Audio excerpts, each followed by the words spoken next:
This is the 99% finished kitchen. I am so pleased with it. What's up, everybody? I bought a house, and not just any house. I bought a mansion. Living room.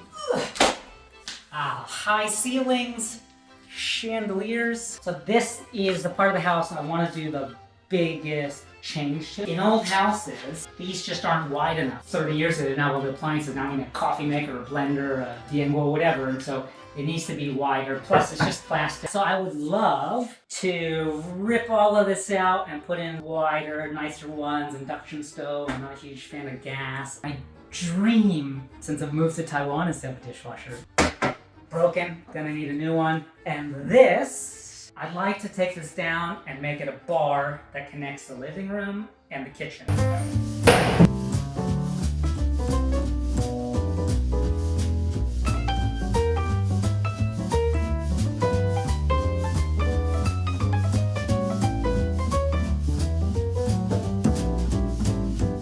Day 45 of cooking in my car right here in my own courtyard. But this is the last day. It's because the counters are coming in. So that countertop is 11 centimeters longer than this truck. So I had to order that big one. Super, super, super, super, super, super, super excited. Let's stop cooking in there and start cooking in there.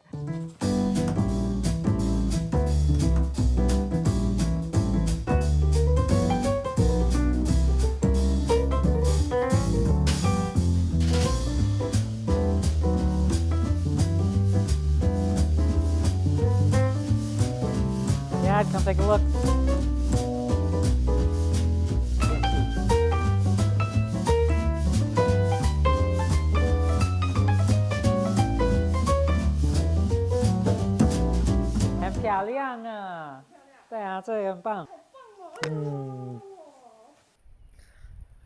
We got the counters put in. They look amazing, but we don't have electricity. So I'm still cooking in my car in the rain in front of my house.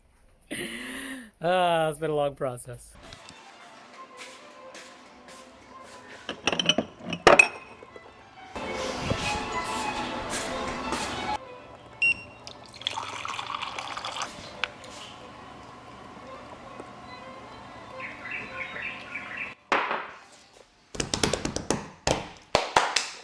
This is the 99% finished kitchen. I am so pleased with it. I can't believe how well this came out, beyond my wildest expectations. Check it out, the beechwood handles we just installed on the refrigerator.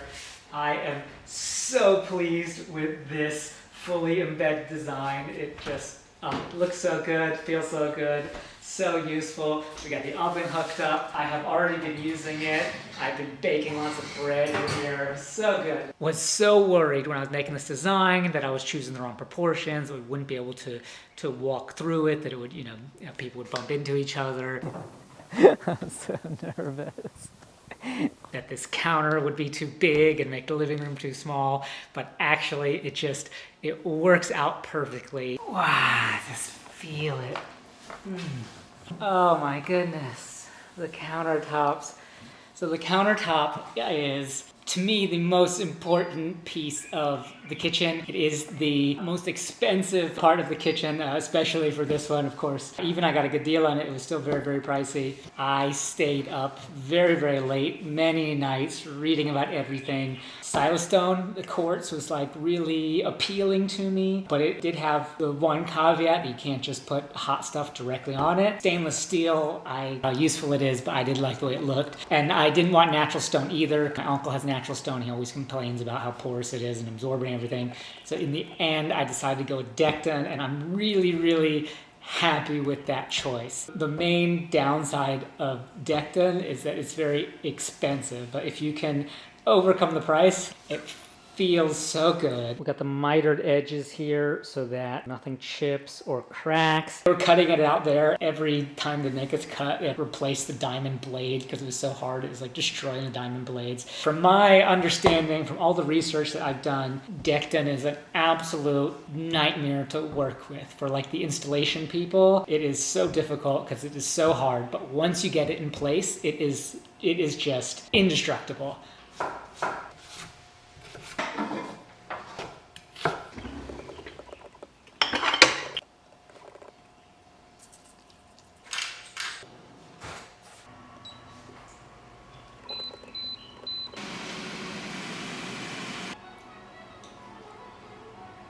It has been working out perfectly, exactly how I imagined. Just the process and the workflow of cooking. I have my workspace here. The drawer fridge is there. I love it. It's so convenient.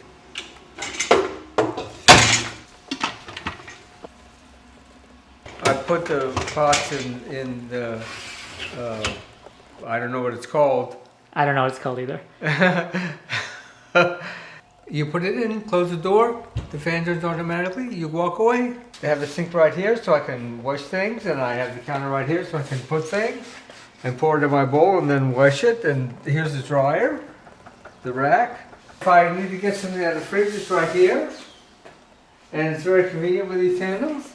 It's great. Any more things we got to change? I wouldn't change a thing. It's terrific. I'm so glad to have it finished. I mean, there are things like problems that you wouldn't even think of, like during renovations. Like when we drilled those holes in the wall for like the exhaust fan and the electric and water and stuff. It was only open for a few days, but a bunch of birds and bats started flying in. And so they were like flying around the house, and they had to like chase them out, and they were shitting everywhere. And it was hard to get out of the house because, you know, they'll come in through a tiny hole, but they don't just.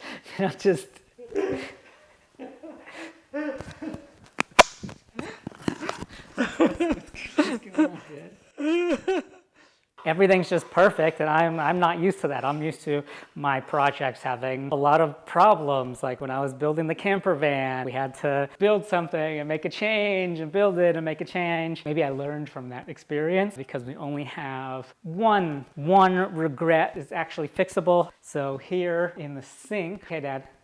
Hi.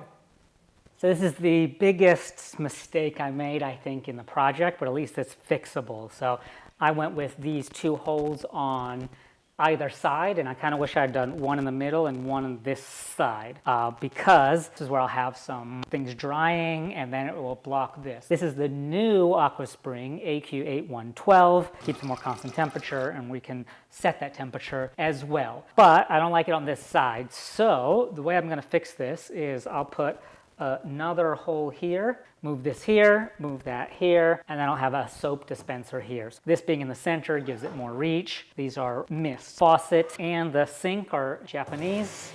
Has a little bottom one here and this one here. Fancy stuff. Quite fun. However, it should be in the center. Sometime I'll have to schedule that. It's not an emergency. I think it's pretty cool that my biggest regret can be saved by a few thousand NT. Which I'd rather not spend, but as a percent of the project, it's not that much.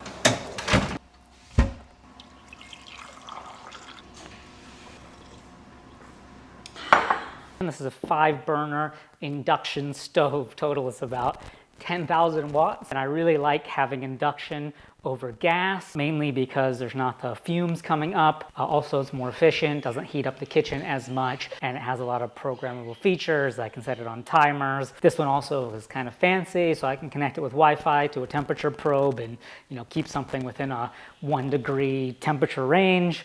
The only time I can really think I would do that is maybe sous vide, or if I was making chocolate, maybe candy or chocolate. So I haven't used that feature yet, but it is nice to have, I guess. And actually, this whole setup is so much easier to clean because I just wipe everything right into the sink. I have the garbage disposal, so boom, just push a button and it's gone.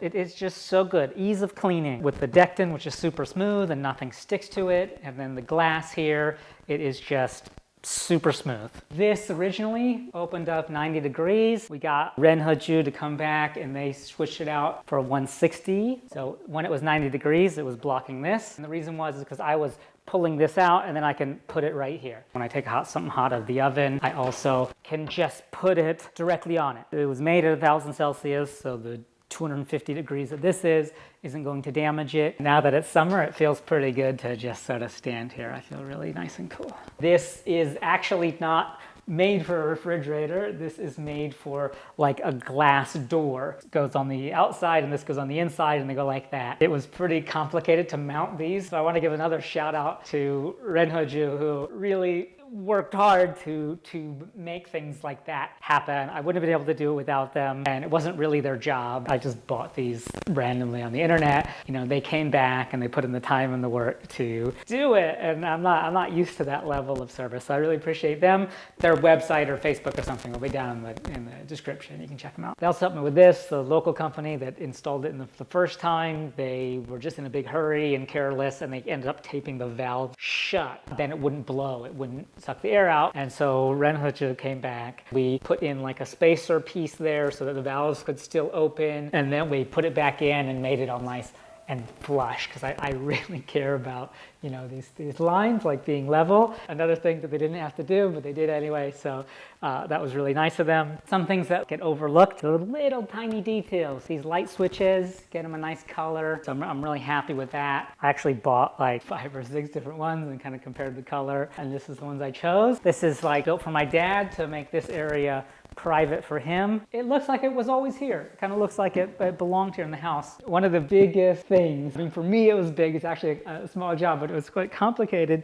is getting the light switches right. This is something that drove me crazy about this house when I bought it, but also I see it in all of my friends' houses. The light switches in Taiwan are just in weird locations. I don't know why that is, but they're just weird. And so I tried to put some logic to it. Everything on this side goes to that side, and all the switches on this side, they go to that side, and this dimmer here in the middle is for the big lights. And all of the light switches here go up the stairs. Instead of just having 20 light switches in one place that just goes to everything. 1, 2, 3, 4, 5, 6, 7, 8, 9, 10, 11, 12, 13. 14, 15, 16, 17. 18, 19, 20, you think we're done? We're not. 21, 22, 23, and we haven't even turned on this light yet.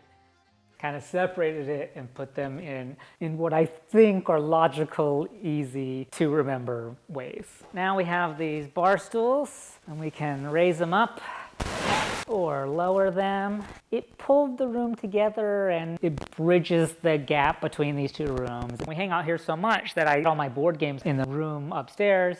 I brought them all downstairs and put them here because I think the future of all hangout spots is going to be the living room, kitchen, dining area, because now it's just a much more warm and welcoming space. Root is really fun, guys. Like, we started playing this one. It's so fun.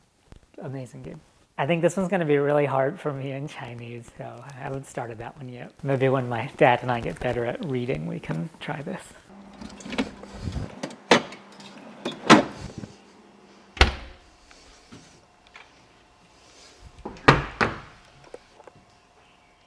Thanks to everyone who has come on this journey with me. Renovations suck, but it's so worth it. If you have any questions, put them in the comment. I'll try to answer anything I can about the materials or the appliances or design.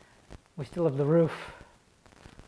So maybe next month we'll do the roof. Okay.